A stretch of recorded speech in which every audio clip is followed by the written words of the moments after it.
பண்ணுங்க, ஷேர் பண்ணுங்க, கீழே கமெண்ட் பண்ணுங்க. சாலிரா டிவி யூடியூப் சேனலை சப்ஸ்கிரைब பண்ணுங்க.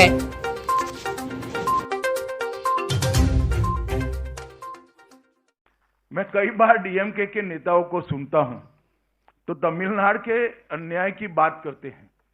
मैं आज यहां पर आया हूं तब कांग्रेस पार्टी और डीएमके नेताओं को पूछना चाहता हूं कि 10 साल आपकी केंद्र में सरकार थी और 10 साल तक आपने तमिलनाडु को क्या क्या दिया, इसका हिसाब किताब लेकर चेन्नई के किसी भी चौराहे पर आप खड़े हो जाइए, हम जवाब देने के लिए आपको तैयार है कि हमने ज्यादा मदद करी है तमिलनाडु को या केंद्र सरकार आपकी थी तब हुई। और हम बड़ी विनम्रता के साथ कहते हैं कि हमने जो तमिलनाडु को योजनाएं दी है, रुपया दिया है, ये कोई तमिलनाडु को हेल्प करने के लिए नहीं दिया है, ये तमिलनाडु का अधिकार है जो आज तक नहीं मिलता था। नरेंद्र मोदी जी ने वो अधिकार यहां तक पहुंचाने का काम किया है। திராவிட முன்னேற்ற கழக தலைவர்கள் அடிக்கடி தமிழ்நாட்டுக்கு மைய அரசு அநீதி இழைத்திருக்கிறது என்று கூறுவார்கள். நான் அவர்களிடம் இங்கே சென்னைக்கு வந்திருக்கிறேன், இங்கு அவர்களிடம் ஒரு கேள்வி கேட்க விரும்புகிறேன். 10 ஆண்டுகளிலே நீங்கள் மைய அரசிலே ஆட்சி வகித்தீர்கள், அங்கம் வகித்தீர்கள். நீங்கள் இதுவரை தமிழ்நாட்டுக்கு என்ன செய்திருக்கிறீர்கள் என்று பட்டியலிடுங்கள். எங்கள் தரப்பிலே மிகவும் பணிவோடு நான் நாற்சந்தியிலே நின்று கொண்டு நான் பட்டியல் கொடுக்க தயாராக இருக்கிறேன். நீங்கள் அதற்கு பதில் கொடுக்க தயாரா? मित्रों, मैं एक ही आंकड़ा देना चाहता हूं। जब केंद्र में अंतिम बार बजट पेश किया डॉक्टर मनमोहन सिंह की सरकार ने 2013-14 में 13-14 के बजट में तमिलनाडु के लिए 16,155 करोड़ रुपीस का प्रोविजन किया था और हमने जो बजट अभी अंतिम दिया उसमें 16,000 से बढ़ाकर 16,000 से इंक्रीज कर 32,850 करोड़ रुपया तमिलनाडु के लिए दिया है और योजनाओं का पैसा अलग से है। ஒரே ஒரு புள்ளி விவரம் மட்டுமே இங்கு அளிக்க விரும்புகிறேன். 13-14 நிதியாண்டுக்கான வரவு செலவு திட்ட அறிக்கையிலே தமிழ்நாட்டுக்கு மன்மோகன் சிங் அரசானது 16,155 கோடி ரூபாய்களுக்கான ஒதுக்கீட்டை செய்தது. கடந்த பட்ஜெட்டிலே வரவு செலவு திட்ட அறிக்கையிலே இந்த அரசானது 32,850 கோடி ரூபாய்களுக்கான ஒதுக்கீடை செய்திருக்கிறது. திட்டங்களுக்கும் மற்ற விஷயங்களுக்கும் தனியாக ஸ்கீம்ஸ் அண்ட் ப்ராஜெக்ட்ஸ், அதற்காக திட்டங்களுக்கு தனியாக ஒதுக்கீடு நடக்கிறது. मित्रों, प्रधानमंत्री गरीब कल्याण योजना के तहत तमिलनाडु के लोगों को कोविड-19 के कालखंड के अंदर 4,300 करोड़ रुपीस सीधा उनके बैंक अकाउंट में सहायता के रूप में भारत सरकार ने प्रधानमंत्री मोदी जी ने भेजा है। இந்த கோவிட்-19 பெருந்தொற்று இதனை ஒட்டி நேரடி பண பரிவர்த்தனை வாயிலாக தமிழ்நாட்டு மக்களுக்கு கிட்டத்தட்ட 4,500 கோடி ரூபாய்கள் அவர்களுக்கு கொண்டு சேர்க்கப்பட்டிருக்கின்றன. मित्रों, लगभग 108 करोड़ किलो खाद्यान्न तमिलनाडु के गरीबों को विगत 4 महीने के अंदर प्रधानमंत्री जी की ओर से भेजा गया है। 108 करोड़ किलो 108 கோடி கிலோ அளவிலான உணவு தானியங்கள் கடந்த 4 மாதங்களிலே தமிழ்நாட்டு மக்களுக்கு மோடி அரசால் கொண்டு சேர்க்கப்பட்டிருக்கின்றது. लगभग 3.33 करोड़ लाभार्थियों को 3.33 करोड़ किलोग्राम दाल का वितरण किया गया है. 3.36 கோடி அளவிலான பருப்பு வகைகள் இதே காலகட்டத்திலே விநியோகம் செய்யப்பட்டிருக்கின்றன ஏழை மக்களுக்கு.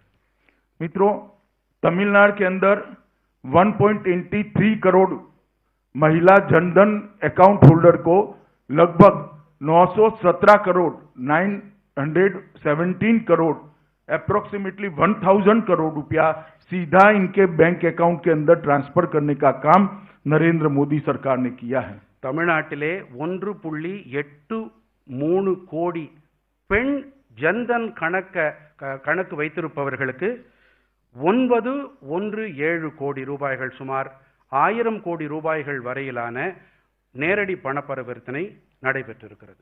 मित्रों, उज्ज्वला योजना के तहत लगभग 52.76 लाख फ्री गैस सिलेंडर गरीब महिलाओं को देने का काम नरेंद्र मोदी सरकार ने किया है.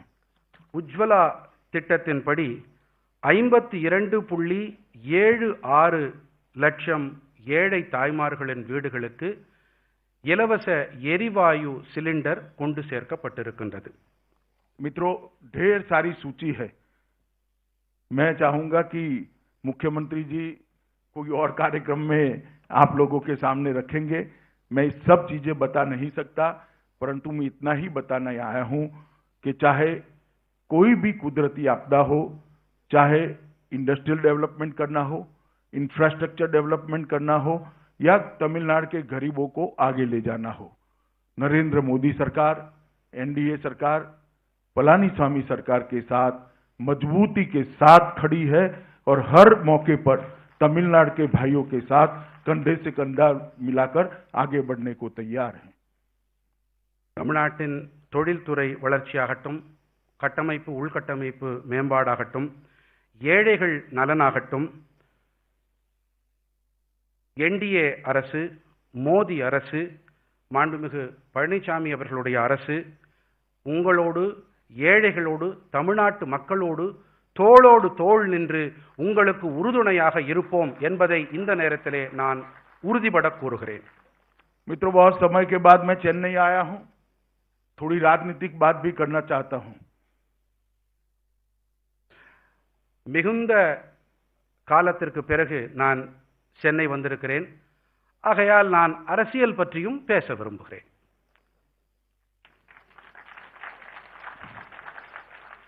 नरेंद्र मोदी जी के राष्ट्रीय राजनीति में आने के बाद देश भर में भ्रष्टाचार, परिवारवाद और जातिवाद, ये तीनों को समाप्त करने की एक लड़ाई लड़ी है नरेंद्र मोदी जी ने. भ्रष्टाचार और जातिवाद की बात बाद में करूंगा, पहले मैं परिवारवाद की बात करना चाहता हूं. देश भर में अलग अलग राज्यों में जब जब चुनाव आया, मोदी जी के नेतृत्व में हम चुनाव लड़े और हर राज्य से परिवारवादी पार्टियों को चुनाव में करारी हार सहन करनी पड़ी है. अब तमिलनाडु की बारी है.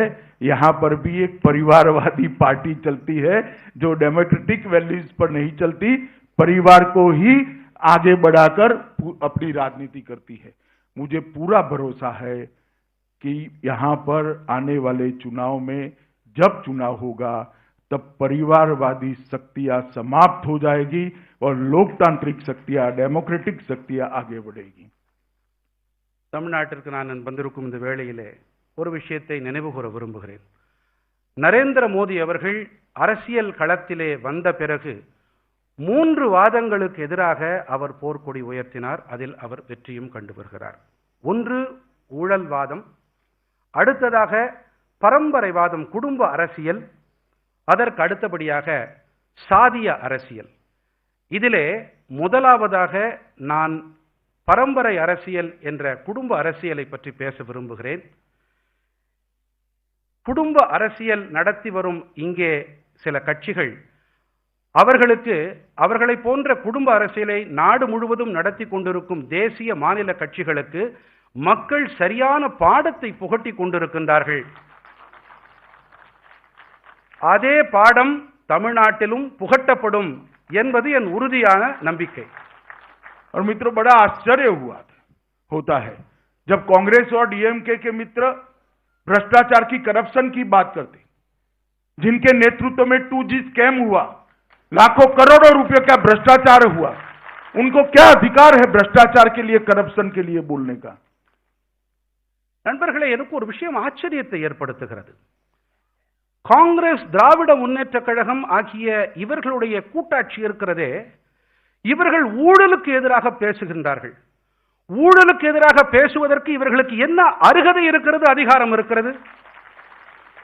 मैं इतना ही 2G அலைக்கற்றை மட்டுமல்லாமல் ஏகப்பட்ட கோடிக்கணக்கான ரூபாய் பெருமானம் உள்ள ஊழல்களை செய்தவர்கள், அவர்களுக்கு ஊழலுக்கு எதிராக பேச்சு பேச அவர்களுக்கு என்ன அருகதை இருக்கிறது?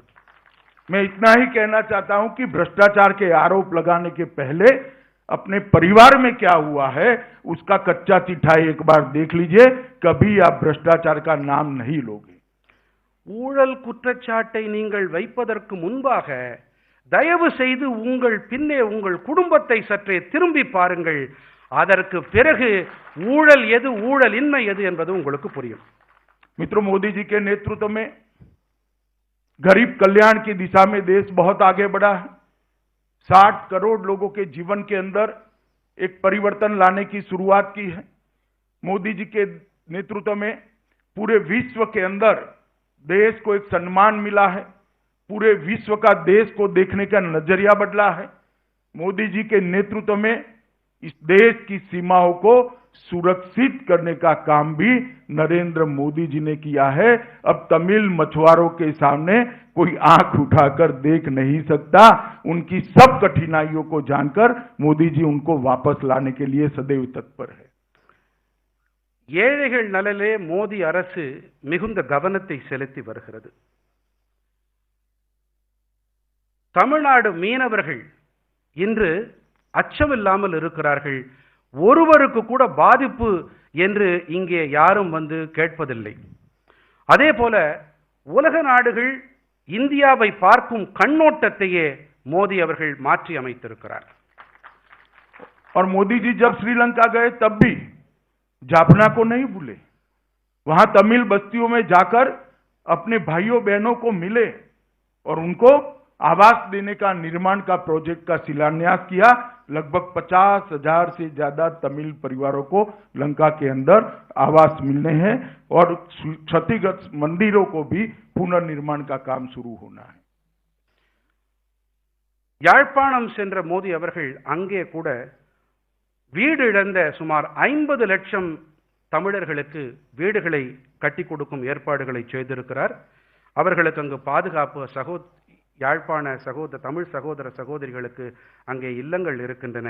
அதே போல உலகம் மோடி அவர்கள் காரணமாக உலகத்திலே இந்திய நாட்டுக்கு ஒரு நன்மதிப்பு ஏற்பட்டிருப்பதோடு நமக்கு பாதுகாப்பும் இப்பொழுது நல்ல பாதுகாப்பும் கிடைக்கிறது.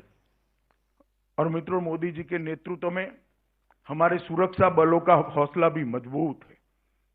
मैं परसों की ही बात करना चाहता हूं। पड़ोस के देश से भेजे गए 4 आतंकवादी बहुत बड़ी घटना को अंजाम देना चाहते थे। उनको पकड़ लिया गया, रास्ते में रोका गया और चारों के चारों बहुत बड़े असले के साथ, बहुत हथियारों के साथ एनकाउंटर में मारे गए।